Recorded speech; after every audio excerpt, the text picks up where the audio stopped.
जय हिंद दोस्तों, चलिए शुरुआत करते हैं। आपको इस वीडियो में हिस्टोरी के मोस्ट इम्पोर्टेंट 15 क्वेश्चन बताएंगे जो आपके कम्पिटिटिव एग्जाम के लिए मोस्ट इम्पोर्टेंट रहेगा। वीडियो को शुरू से अंत तक देखिएगा और वीडियो पे अपना प्यार दीजिएगा और चैनल को सब्सक्राइब करना ना भूलिएगा। चलिए शुरुआत करते हैं।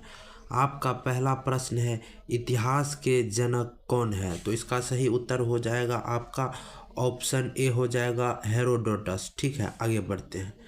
आपका अगला सवाल है, रुकिए, आपका अगला सवाल है, किस ऐतिहासिक काल में लिखित स्रोत प्राप्त नहीं हुआ है? यानी कौन ऐसा ऐतिहासिक काल है जिसमें लिखित स्रोत प्राप्त नहीं हुआ है? तो इसका सही उत्तर हो जाएगा आपका ऑप्शन ए। उत्तर सही हो जाएगा प्राग ऐतिहासिक काल। ठीक है, आदि ऐतिहासिक काल में लिखित साक्ष्य प्राप्त हुए हैं लेकिन उसे पढ़ा नहीं जा सकता है, और ऐतिहासिक काल में लिखित स्रोत प्राप्त हुए हैं और उसे पढ़ा भी जा सकता है। ठीक है, आगे बढ़ते हैं। आपका अगला सवाल है, किस युग को पाषाण काल कहते हैं? पाषाण का इंग्लिश क्या होता है? स्टोन एज होता है। ठीक है, पाषाण काल होगा यहाँ। पाषाण काल का इंग्लिश होता है स्टोन एज। यानी कौन सा ऐसा युग है जिसको पाषाण काल कहा जाता है? तो इसका सही उत्तर हो जाएगा आपका ऑप्शन ए हो जाएगा प्राग ऐतिहासिक काल। इसमें प्राग ऐतिहासिक काल में जो है ना, जितने भी आदि मानव थे वह जो थे ना, हथी पत्थर का औजार बनाते थे, तो इसीलिए इसको कहा गया है पाषाण काल, यानी स्टोन एज कहा गया है। ठीक है, तो इसका सही उत्तर ऑप्शन ए हो जाएगा। आगे बढ़ते हैं। आपका अगला सवाल है, मानव द्वारा पाला गया प्रथम जानवर कौन था? तो इसका सही उत्तर हो जाएगा ऑप्शन बी हो जाएगा कुत्ता हो गया। मानव द्वारा सबसे पहले कौन जानवर पाला गया था? तो ऑप्शन बी कुत्ता हो जाएगा। ठीक है, आगे बढ़ते हैं।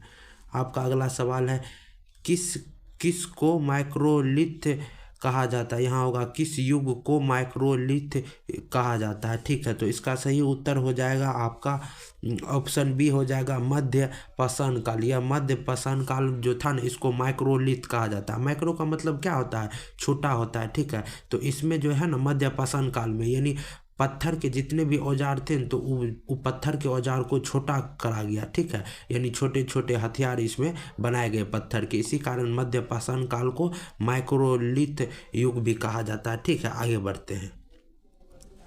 आपका अगला सवाल है, मानव द्वारा खोजी गई सबसे पहली धातु कौन सी थी? तो इसका सही उत्तर हो जाएगा आपका ऑप्शन बी हो जाएगा तांबा। मानव द्वारा सबसे पहले कौन धातु खोजा गया था? तो तांबा। ऑप्शन बी सही उत्तर तांबा हो जाएगा। आगे बढ़ते हैं। आपका अगला सवाल है, सबसे पहले चावल के साक्ष्य कहाँ पर देखने को मिले हैं? तो इसका सही उत्तर हो जाएगा ऑप्शन ए। उत्तर सही हो जाएगा कोल्डिवा हो जाएगा। ठीक है, जो उत्तर प्रदेश में पाया जाता है। ठीक है, इलाहाबाद के उत्तर प्रदेश में पाया जाता है कोल्डिवा। ठीक है, आगे बढ़ते हैं।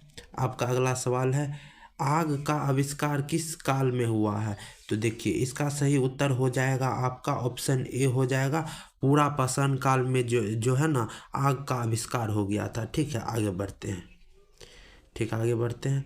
आपका अगला सवाल है, पहिए का आविष्कार किस काल में हुआ है? तो इसका सही उत्तर हो जाएगा आपका ऑप्शन बी हो जाएगा नव पाषाण काल हो जाएगा। इसी समय मानव जो थे अस्थायी आवास यानी किसी एक जगह रहना चालू किए, और जो है ना मनका का भी नव पाषाण काल में ही आविष्कार किए, और जो है ना कृषि भी इसी समय प्रारंभ किए नव पाषाण काल में। ठीक है, आगे बढ़ते हैं।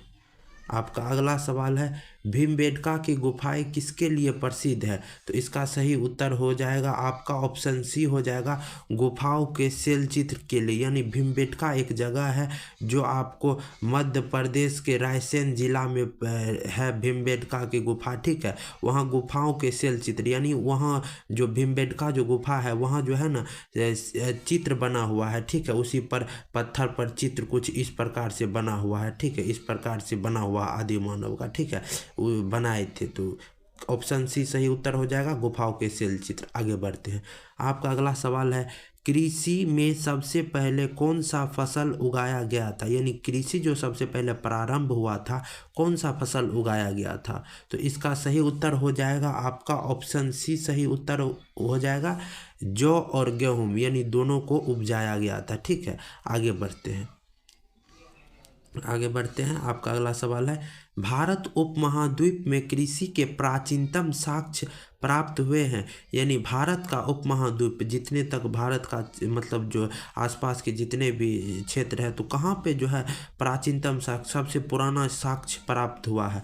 तो इसका सही उत्तर हो जाएगा आपका ऑप्शन डी सही उत्तर हो जाएगा, मेहरगढ़, जो फिलहाल अभी पाकिस्तान में है। ठीक है, मेहरगढ़ कहाँ है? पाकिस्तान में भी वहीं पर है। ठीक है, तो वहीं पाया गया था। ठीक है, कृषि का साक्ष्य। आगे बढ़ते हैं।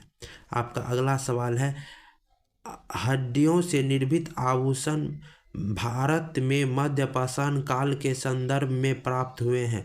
यानी हड्डी से निर्मित, यानी हड्डी से जो बनाया हुआ आभूषण है वह भारत में मध्य पाषाण, जब मध्य पाषाण काल चल रहा था तो कहाँ में मिला हड्डी का आभूषण? तो इसका सही उत्तर हो जाएगा आपका ऑप्शन बी सही उत्तर हो जाएगा, महदहा से। ठीक है, आगे बढ़ते हैं। एक ही कब्र से 3 मानव कंकाल मिले हैं, यह कहाँ से मिला है? तो इसका सही उत्तर हो जाएगा आपका ऑप्शन बी सही उत्तर हो जाएगा, दमदमा से। ठीक है, आगे बढ़ते हैं। आगे बढ़ते हैं। उस स्थान का नाम बताइए जहाँ से प्राचीनतम अस्थाई जीवन के प्रमाण मिले हैं। यानी स्थान, कौन सा ऐसा स्थान है जहाँ से प्राचीनतम अस्थाई, जहाँ अस्थाई जीवन मानव जो है ना जीने लगे थे, तो कौन सा ऐसा जगह है?